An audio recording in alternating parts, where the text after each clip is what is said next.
CIUT Radio proudly celebrates African Heritage Month with this important moment in Black history.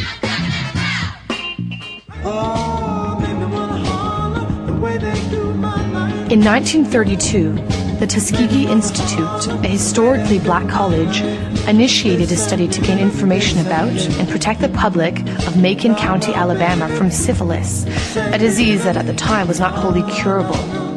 They would take 400 black men with syphilis and 200 without, and for 6 months expose them to contemporary treatments, including salvarsan, ointments made of mercury and bismuth, which were somewhat effective but quite toxic.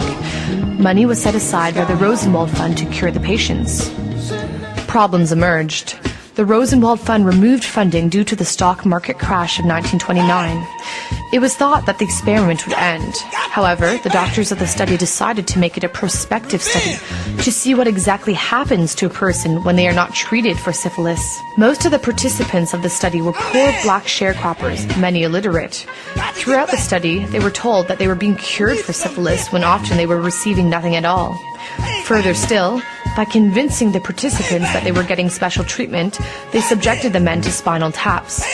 They also had to agree to an autopsy after their death in order to receive the promised $1,000 for their, quote, possible burial.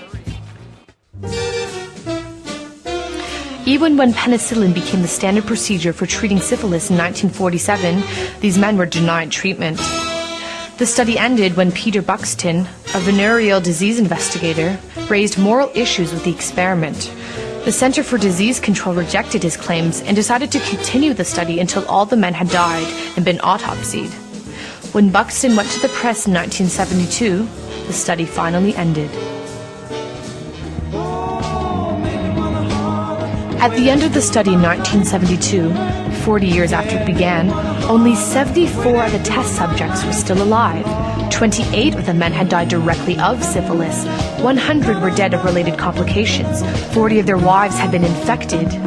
And 19 of their children had been born with congenital syphilis.